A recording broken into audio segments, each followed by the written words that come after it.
First pitch is coming up soon, and it's time to get you ready for the game. Bryson looks up, and there she goes!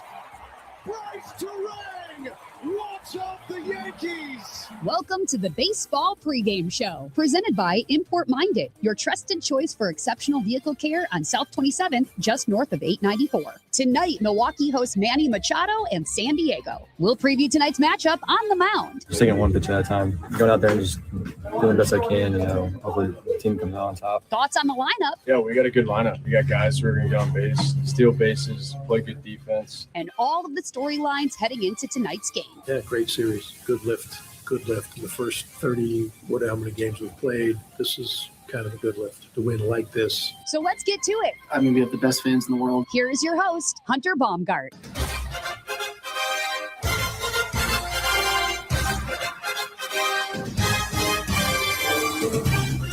And it's time to get you set for a series opener at American Family Field as the San Diego Padres come into town to face the Milwaukee Brewers. The Brewers come in 22-16, fresh off a sweep of the Yankees, going for their fifth straight win. The San Diego Padres come in leaders in the NL West at 24-16. Welcome on in. Excited to be with you for the next hour here on Fox Sports 920 and all of our social channels. Want to hear from you on Facebook, YouTube, or X, and the talk and text line at 877-794-1973. I'll take your comments all hour long as we get you set for first pitch at 6:40. And the Milwaukee Brewers send Brandon Sproat to the mound, and he will face Bradley Rodriguez, who is going to be the opener tonight for Matt Waldron of the San Diego Padres. So Rodriguez will open 0-2 with a 1.83 ERA, and then Waldron to follow, who's 1-1 with a 7.71 ERA. He will go after Rodriguez, expectedly. Brandon Sproat 0-2 with a 5.87 ERA so far in 2026. But excited to be with you, and let's talk some Brewers baseball. They're going for a season high 5-game winning streak tonight. They're trying to get to a season high 7 games over 500. And the biggest news of the day, Christian Yelich is back. He was activated off the injured list earlier today. Tyler Black was optioned to AAA Nashville, and we'll get into a little bit about why Tyler Black was the one to be optioned down, why he was maybe chosen over Blake Perkins to go down to Nashville. I know you see that .333 batting average that he had at the major league level through 9 games with the Brewers, and you say, you kind of like that guy at the major league level. Yeah, absolutely.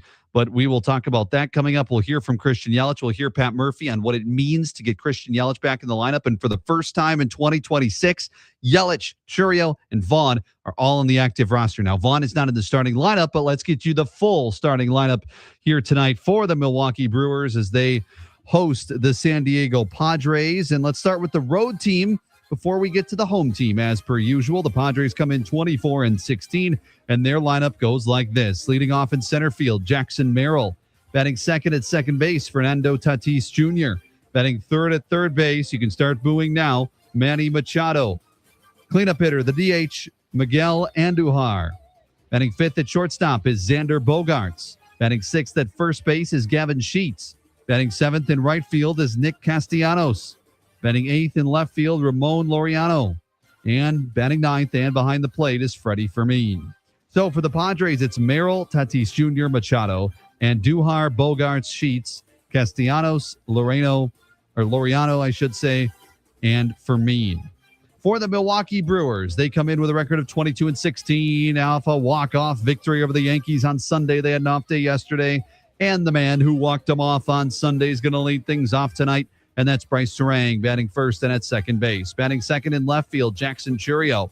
Batting third, the designated hitter, Christian Yelich. Batting fourth, the cleanup hitter, the catcher, William Contreras. Batting fifth at first base, Jake Bauers. Batting sixth in center field, Garrett Mitchell. Batting seventh in right field, Sal Frelick. Batting eighth at third base, David Hamilton. And batting ninth at shortstop is Joey Ortiz.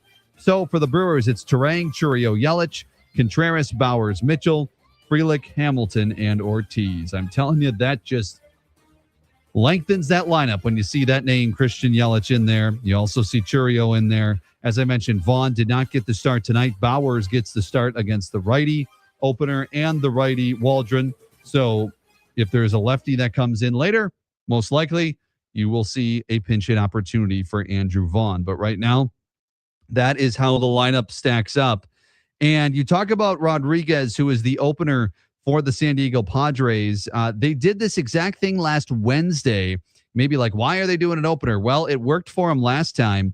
Last Wednesday against San Francisco, Rodriguez worked a 1-2-3 first inning, and then Waldron came in and allowed just one run over 5 innings. So it worked last week. They're going with it again. We'll see if the Brewers can spoil that here tonight.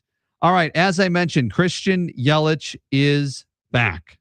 Yes, Christian Yelich is back, and that is always good to say. That is always a good thing, because when you look at what has happened with the Milwaukee Brewers in the first, 38 games of the season, you didn't have Yelich for a month of that. You didn't have Chourio for most of that. You didn't have Vaughn for most of that. And that is a significant uphill battle when you don't have those three guys in the lineup. Brewers went 14-9 without Christian Yelich in the lineup, and they were able to definitely weather the storm. Now, of course, 4 of those wins were with Chourio and Vaughn back. So they went about 500 with Yelich there. But hey, it was kind of about treading water, stay in it, stay in the fight. And they did more than that. And this sweep of the Yankees kind of is perfect because they're on an upward trajectory here. I talked about it on the huddle with the guys yesterday morning. I feel like the sweep of the Yankees put the Brewers back on the map a little bit. And what I mean by that is, coming into the season, Brewers are a 97-win team, right? They are a team that people are looking out for. This is not the underdog Brewers. I know the projections may say they're underdogs, but around baseball and from my past, they're not the underdogs when you make it to the NLCS. Other teams are going to be looking out for you, but then they get depleted by injury. They go through some ups and downs, the 6-game losing streak. But then what they did, beating the Yankees and saying, we swept them. The pitching basically dominated them. A 1.61 ERA over the weekend for Brewers pitchers. That is sensational against a really good lineup, holding the Yankees to 2 home runs over 3 games. When the Yankees hit the most home runs in baseball, it was a really good weekend for the pitching staff of the Brewers offense, found ways to win. And I think it put them on the national map a little bit, saying, okay, they may have gone through some ups and downs. They may have gone through some injuries, but now they're getting healthy, and this is the team that we kind of thought they could be heading into this season. And that's what makes you really excited about being a Brewers fan. So before we hear from Pat Murphy and Christian Yelich on Yelich returning to the lineup, Tyler Black option to AAA Nashville. And Dobler saying here, Perkins, not happy about Blake Perkins, says Black or Jet would have been better at the major league level. Well, the thing about it is it's mostly just a fielding position. It's 2 things that are contributing to this. It's Blake Perkins as an outfielder, and Christian Yelich is mainly DHing, is the designated hitter more often than not in this time in his major league career. So Perkins provides you a better outfield option than Tyler Black. The other option is Blake Perkins is a switch hitter and Tyler Black's a lefty. Blake Perkins gives you more versatility, more ability for a opportunity to pinch hit in a ball game, an opportunity, to still face a left-handed pitcher, maybe in an instance where you wouldn't want Tyler Black to be facing that left-handed pitcher. So the switch hitting ability of Blake Perkins and his ability to play a better outfield is probably what kept him at the major league level right now. Now, you look at a 333 average for Tyler Black over his 9 games, and you say, yeah. And Pat Murphy telling us earlier today that, you know what? He's proven to himself that he's a major league player and his time will come again. I don't know when that'll be. Right now, there just isn't necessarily a room for him on this major league roster. But, it would be, if Lockridge was up, Blake Perkins would not be, right? If Lockridge would not have gotten hurt, Blake Perkins would still be at AAA. And that would be your opening day roster, which did not have Blake Perkins, nor did it have Tyler Black on it. So we'll see how that progresses as far as what Tyler Black does and where they go from here. But right now, this seems to be the lineup and the active roster for the foreseeable future. Now, of course, you can always ask, what do they do on the left side of the infield? And do you say, possibly, do you do something at the shortstop or third base, that left side of the infield? do you do something? Rengifo's starting to play better for sure. Obviously, the big question comes in at Joey Ortiz, and that's been talked about a lot. And Pat Murphy admitting in an article that Kurt Hogue put out, the Journal Sentinel, saying that they've talked about sending Joey Ortiz to Nashville, but that just is not the decision at this time. But Christian Yelich is back for the Milwaukee Brewers. Let's hear from Pat Murphy. Let's hear from the skipper. This is about 2.5, 3 minutes of Pat Murphy talking with reporters earlier today at American Family Field about the return of Christian Yelich and what he means, not only in the lineup, not only offensively, but also just to the team as a whole. Here is Pat Murphy. Well, it's sure a good feeling to have Yelly back. He means so much to our team.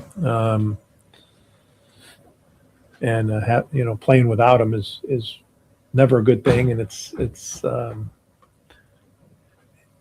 it helps other people get exposed and helps other people get a chance. But it feels great to have him back.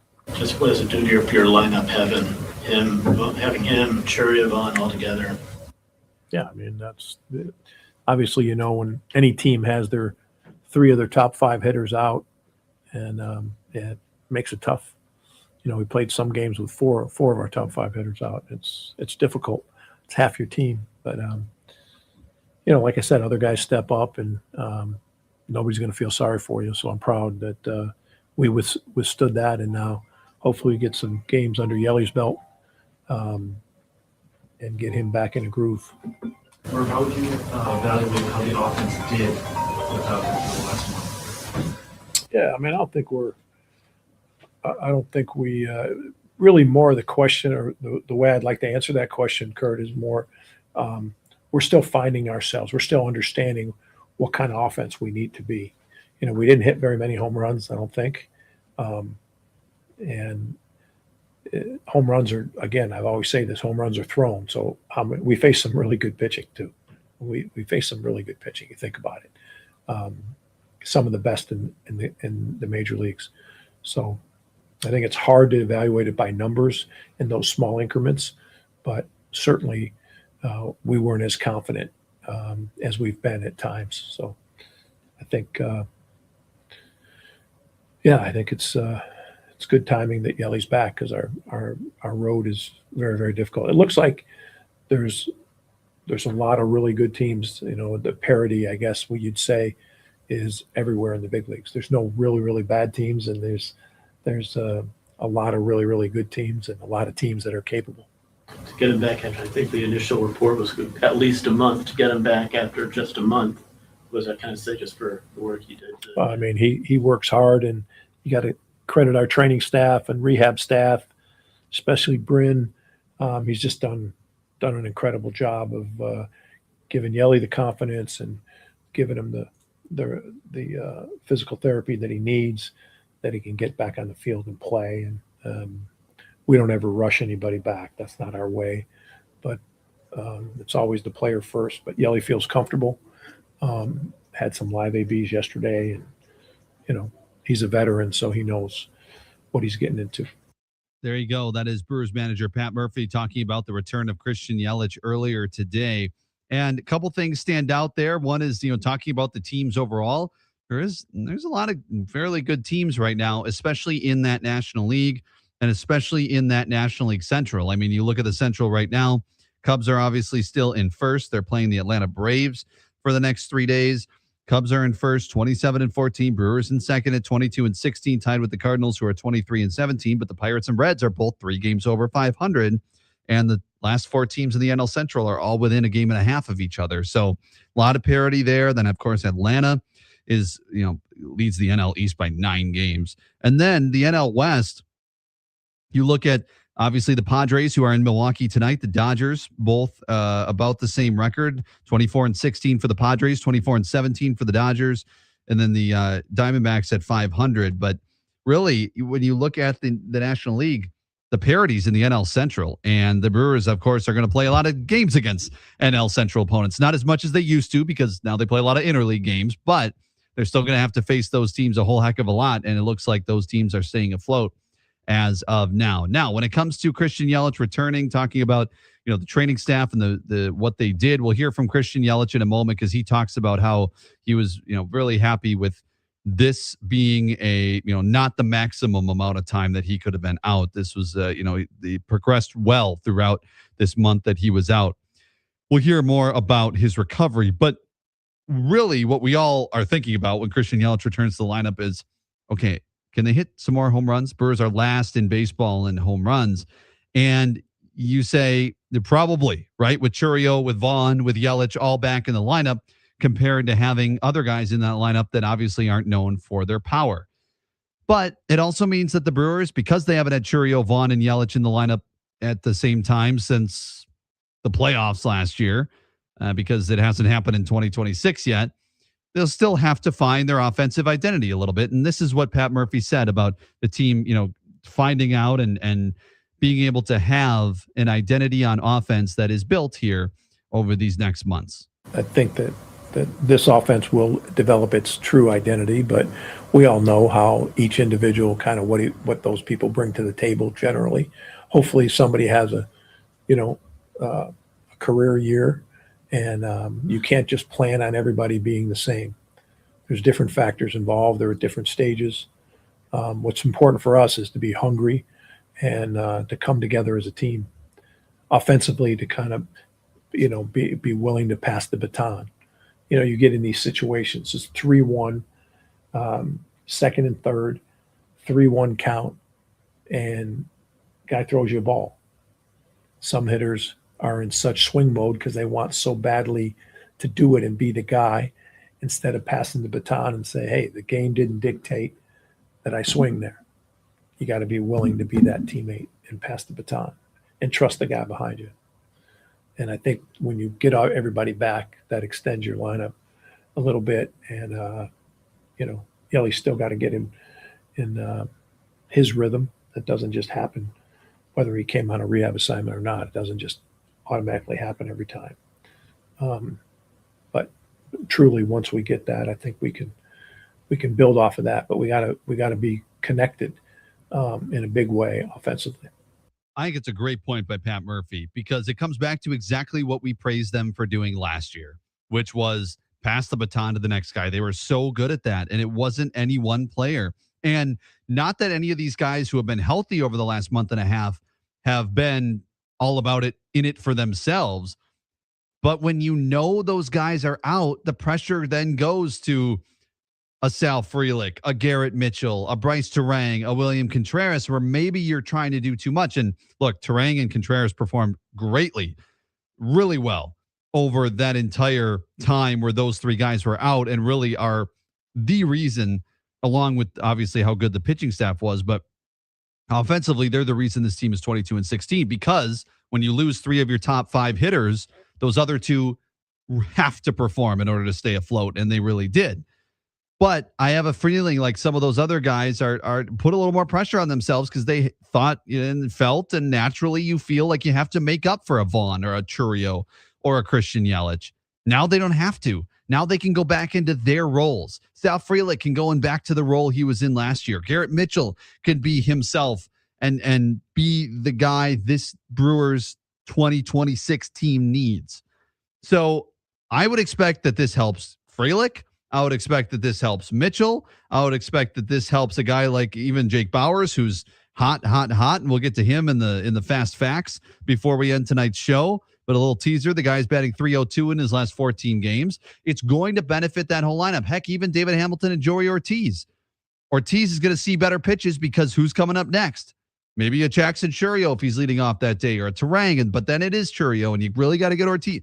Like there are chess matches that the pitchers are going to have to play a little more up and down that lineup when you have those guys back into it. So this is a significant moment. I said it last week, and I think we're going to look back, and so far it's working so far, but obviously a lot of season to go.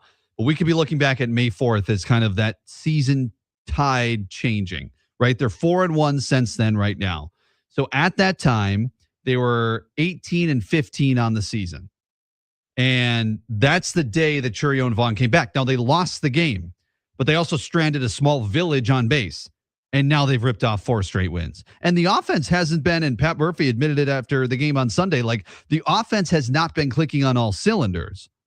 But you can see the glimpses and you could see the better at bats and you could see what this off, and obviously the production that Jackson Churio has had so far, and to some extent Andrew Vaughn as well, and obviously what we expect from Christian Yelich coming back too. So all that combined really says, all right, we're excited for this lineup, and I'm excited to see starting tonight.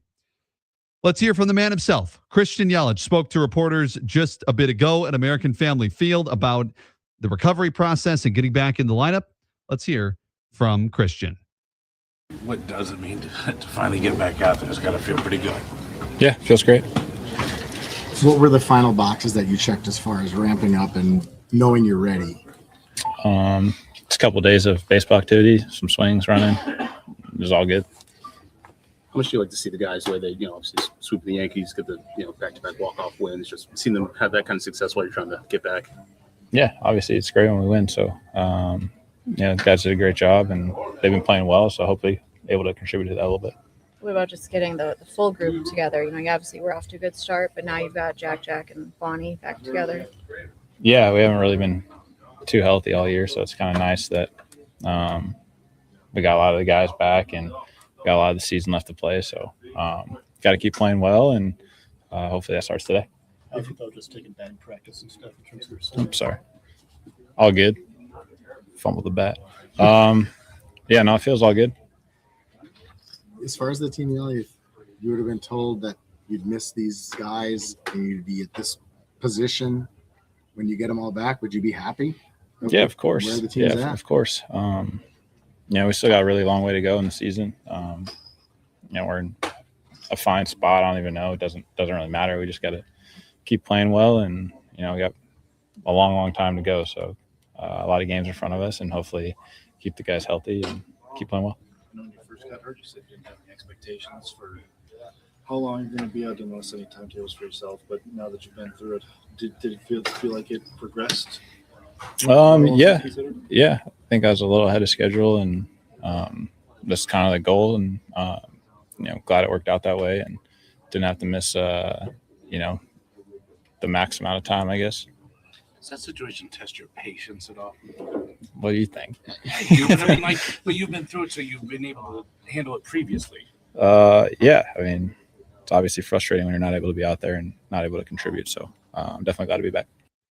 And he is back indeed. He's batting third for the Milwaukee Brewers tonight as the designated hitter. Now, Christian Yelich talking there, and yeah, you have to be happy with the 22-16 mark when he returns and when all these guys have come back.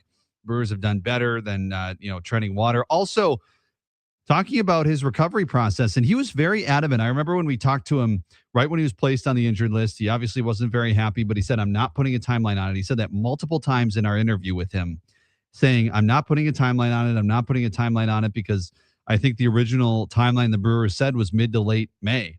And he said he's not putting a timeline on it. And he basically beat that, right? So that is impressive by Christian Yelich, impressive by the training staff of the Milwaukee Brewers, and good to have Christian Yelich back in the lineup. All right, when we return, we'll look a little bit into who the Padres are. Who can we expect to see at American Family Field for the next 3 days as the 24-16 San Diego Padres come to town? We'll do that on the other side. And don't forget, if you're headed to the ballpark tonight, grab your dog because it's Bark in the Park night. And if you're watching on TV, you're probably going to be able to see some dogs as they come back from break. Also, tonight's game is on Fox 6 in Milwaukee and various affiliates via Antenna TV around the state. So make sure to check your local listings. All right, when we come back, we'll talk a little bit about the Padres and dig into this matchup a little more and where the Brewers rank in Major League Baseball in some different categories as well. This is the Baseball Pregame Show presented by Import Minded right here. I'm Hunter Baumgardt on Fox Sports 920.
Milwaukee fans, we're getting you ready for the game. This is the Baseball Pregame Show with Hunter Baumgardt, presented by Import Minded, your trusted choice for exceptional vehicle care on South 27th, just north of 894. About 40 minutes away from Brewers and Padres at American Family Field in Milwaukee. The Brewers come in with a record of 22-16. Padres come in with a record of 24-16 on the season. And the Brewers will send Brandon Sproat to the mound. We'll get to the pitching matchup here in just a little bit. We'll also get into the lineups. Also coming up, we are going to get into some injury updates other than Christian Yelich coming back that the Brewers released earlier today. So stick around for that. Update on Priester, update on Woody, all coming up here in just a few minutes. Over the break, I saw the comment by Dobler here saying the Brewers did sweep the Yankees, but didn't dominate them. Yankees' poor infield defense allowed the closeness of the final two games. I didn't get great confidence from that, but a win is a win. Yeah, the Yankees did not play stellar defense over the weekend. I would say the offense didn't dominate Yankees pitching, but the Brewers pitching nearly dominated the Yankees batters. I mean, overall. I mean, obviously Miz was a dominant performance on Friday night. As Logan Henderson told us after the game on Sunday, Miz set the tone on Friday night. And then, Kyle Harrison gave up a couple of runs, but otherwise it was pretty much nails by the bullpen on Saturday. And Sunday, Henderson gave up a couple of runs early, and then the bullpen did its thing. And it just, the pitching for the Milwaukee Brewers to have a 1.61 ERA over the weekend against the Yankees, that's as close to domination of that lineup as you can. Now, would you like to shut out every game? Sure, but against the Yankees, I'm just not sure if that is necessarily feasible. So I do think it was a very impressive series for the Brewers and one that can give you a lift, as Pat Murphy said, as you heard in the open. Appreciate it always there, boss Dobler. Charles says, let's go Brewers. Yelich is back. You got it. I could not agree more. All right, let's dig into the team rankings a little bit for the San Diego Padres, as we like to do before each and every series. And what we do is we go through the San Diego Padres, basically how they rank in Major League Baseball, because I think it gives you a good idea of where they are compared to where the Brewers are and how they might match up. And some interesting things can be found and say, okay, this is what to look for within this series. This is what could happen or could not happen. So the Padres are 20th in home runs. So they, like the Brewers, are not basically in the bottom half of Major League Baseball in home runs. They've hit 39 on the season. Stolen bases. How about this? The Brewers and the Padres have stolen the exact same amount of bases. And the only difference being the Brewers have attempted 4 more and they've gotten caught stealing 4 more times than the Padres. Otherwise, they have the exact same amount of stolen bases at 40. That is tied for 5th in baseball. Batting average. How about this? The Padres are 28th out of 30 teams in batting average this season at 223. Their offense has not been great. And they're also 28th in on-base percentage at 297. Brewers are 15th in average at 240. So obviously right in the middle of the pack there. And then on-base percentage, the Brewers are top 5. Brewers are 5th in on-base percentage in baseball at 333. That's kind of the biggest difference. On-base percentage for the Padres, 28th at 297. But what goes along with that? Right? If your average is, it's a significant difference, but not crazy different. But the on-base percentage is a significant difference between 28th in baseball and 5th in baseball. What separates that? If the average is closer, the walks. So then I went right to the walks. And if you look, the Padres are 22nd in baseball with 131 walks. Milwaukee is 4th in baseball with 173 walks. The Brewers have walked 42 more times than the Padres, and the Brewers have played 2 less games. That's how often the Brewers take their walks. Brewers plate discipline when it comes to walks has been pretty good this year. Now, you look at strikeouts, tells the same story. Padres are the middle of the pack, and the Brewers have the 3rd least amount of strikeouts. If I would have asked you that, would you think that the Brewers have the 3rd least amount of strikeouts? I feel like you wouldn't. I feel like just watching them, we don't necessarily think that. but it's the truth. The Brewers have the third least amount of strikeouts. So the Padres have struck out 31 more times, and the Brewers have walked 42 more times. And the Padres have played a couple of more games. So that is something to watch, is the Brewers at the plate, and the Padres, they strike out a fair amount, but they don't walk a lot. And so get them to chase, get them to chase, get them to chase. That's what I say. Let's look at the pitching side. How about team ERA? Padres 16th, right in the middle of the pack. They have a 4.07 ERA.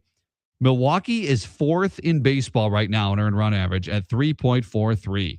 How about strikeouts? The Padres right in the middle of the pack, 15th in baseball, and strikeouts, Brewers are top 10. They're 7th in baseball.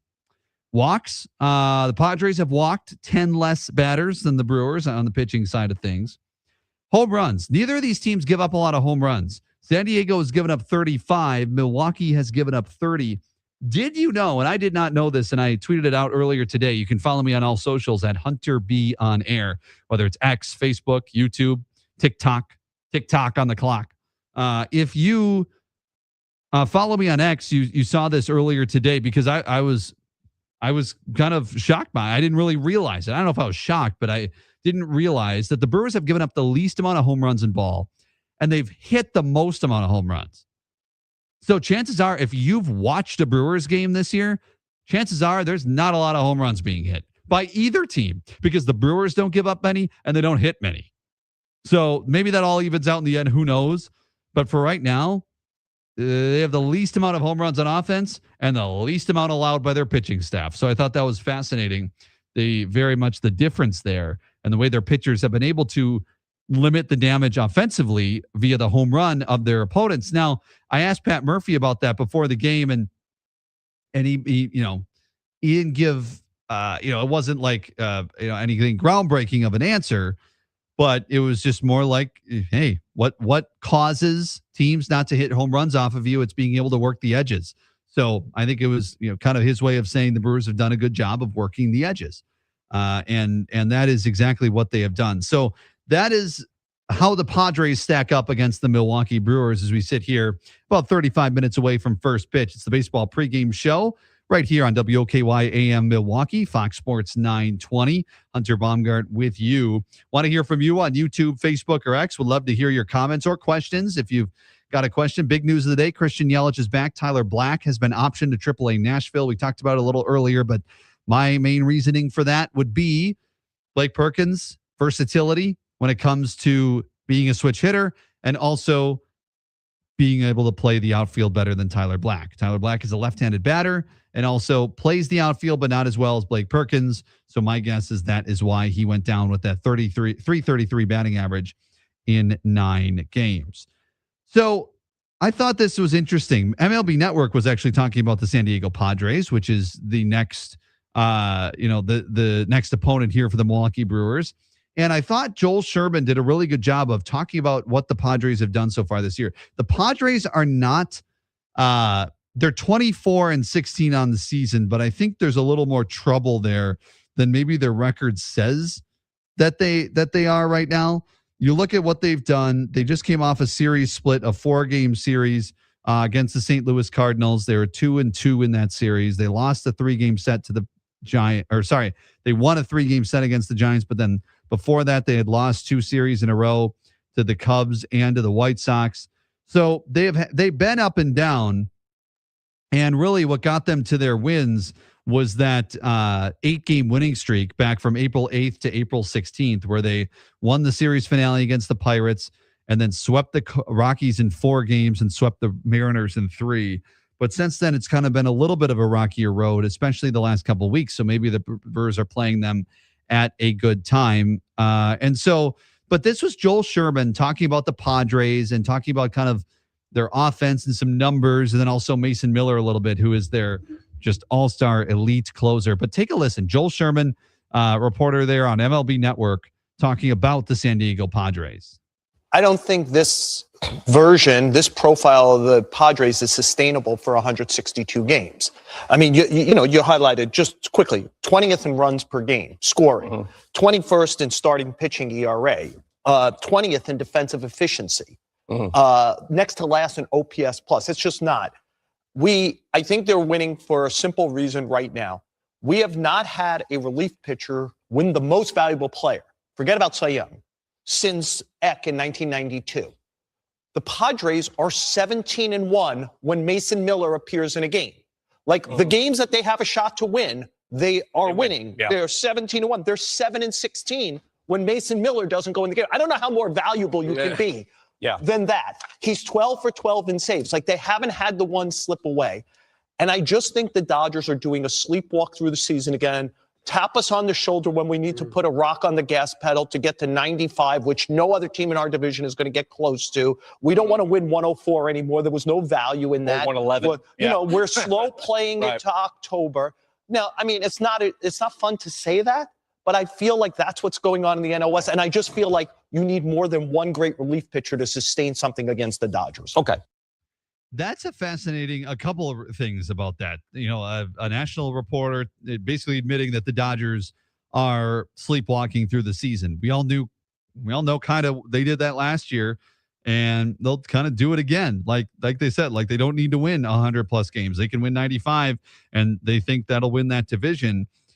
So it's interesting to hear that they don't think kind of what's going on here is super sustainable, to be an elite team necessarily.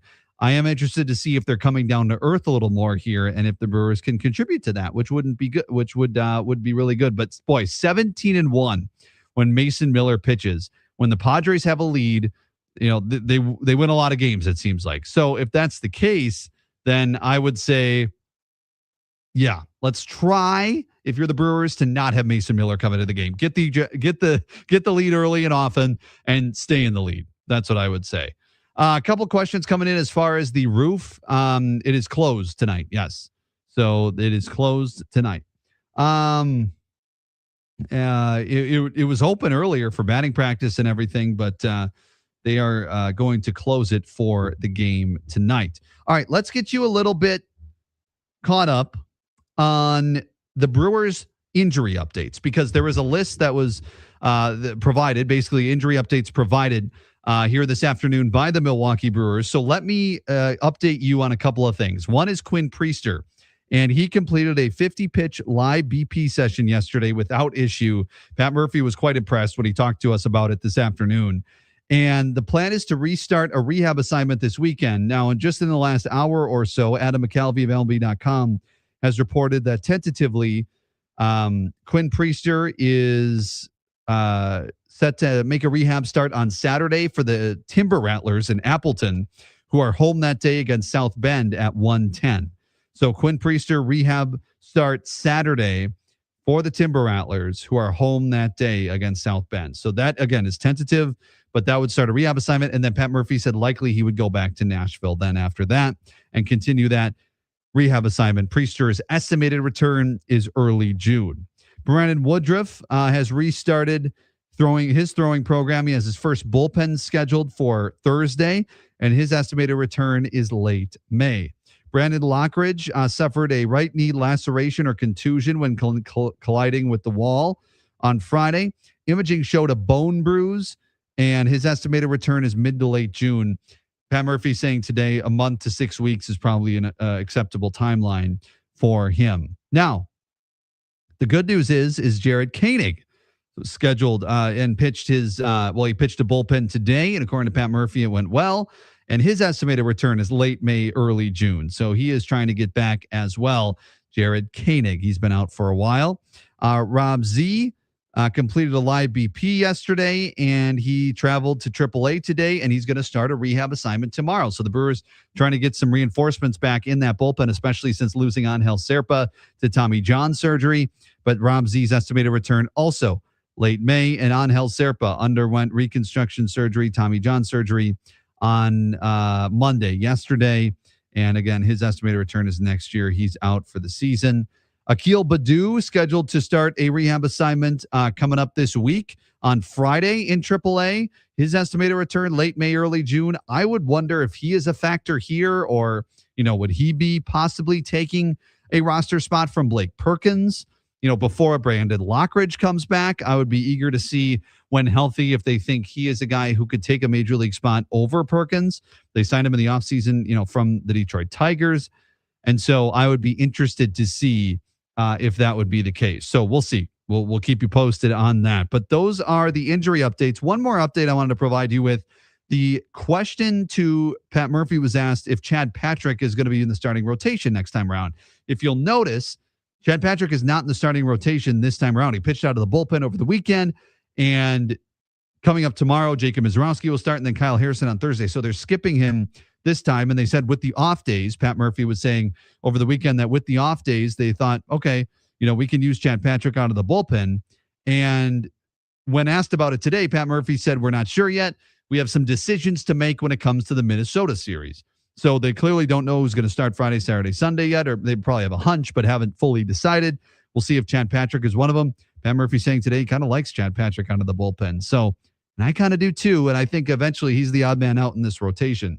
So we'll see what happens. But that is the story, folks. Those are all the updates. You are now fully briefed on the Brewers situation.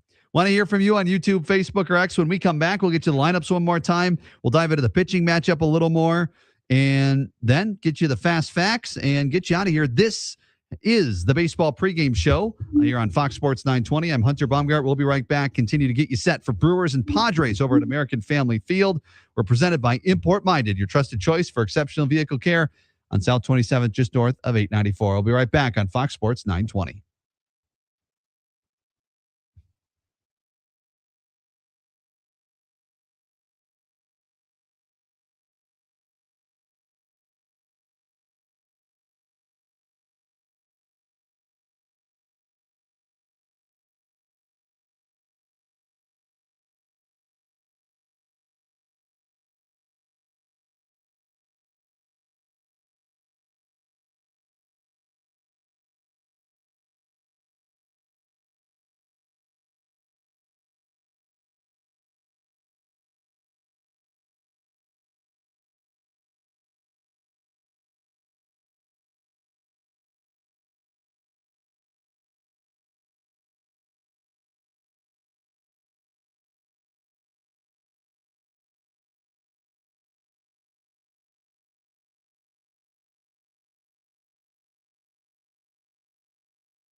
Milwaukee takes the field in a matter of minutes. It's time to take a look at tonight's lineup on the Baseball Pregame Show, presented by Import Minded, your trusted choice for exceptional vehicle care on South 27th, just north of 894. Here's Hunter Baumgardt.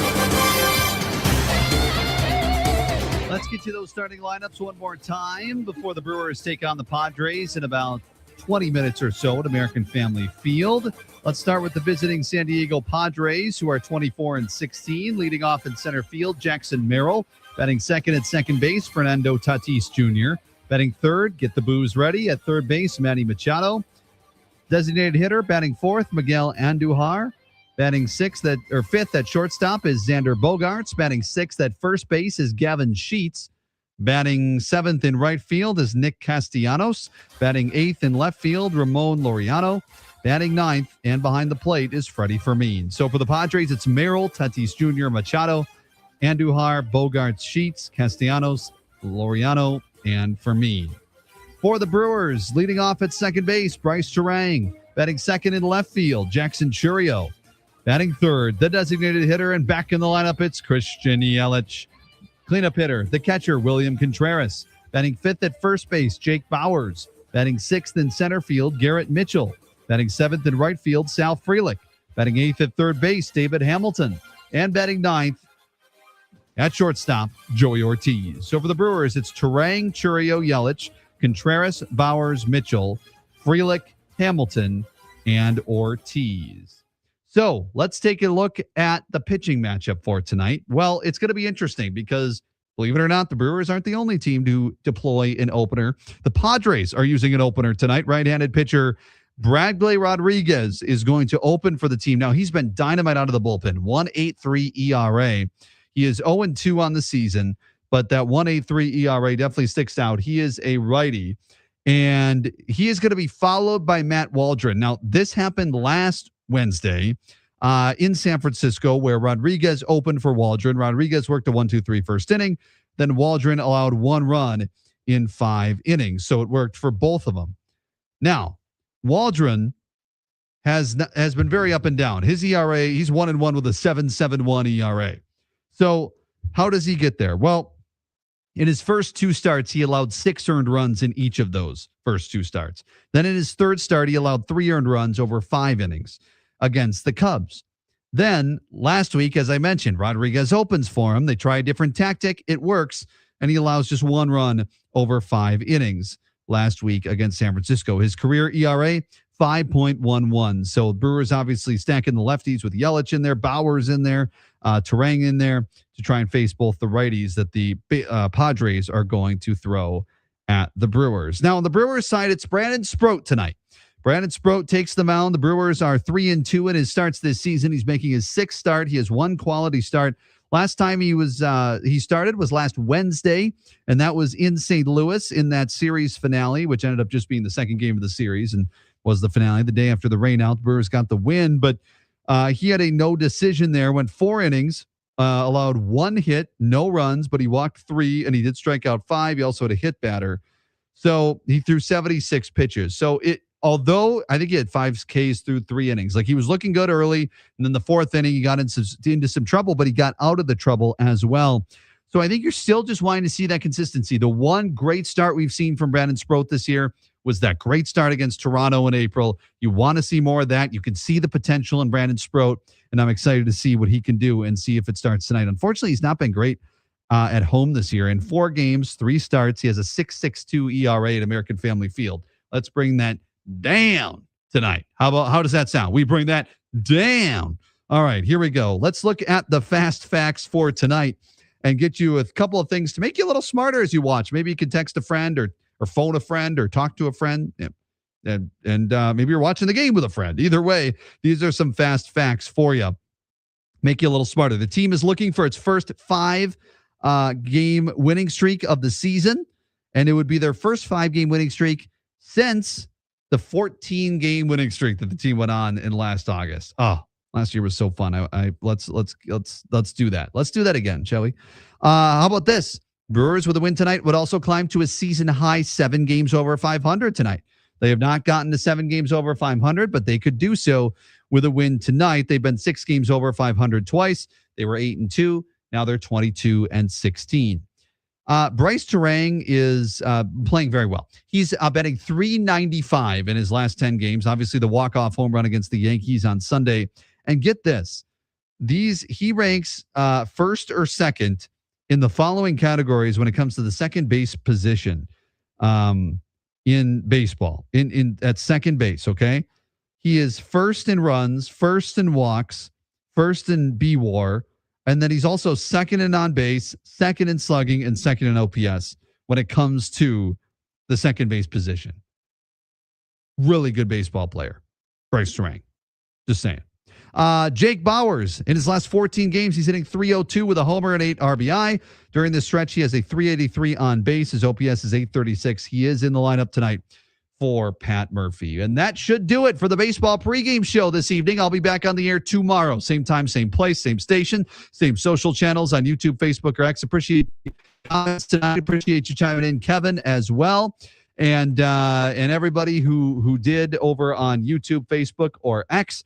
The Brewers taking on the Padres tonight. I'll be back 5:30 to 6:30 to get you ready for Game 2 tomorrow. It's a Miz night tomorrow.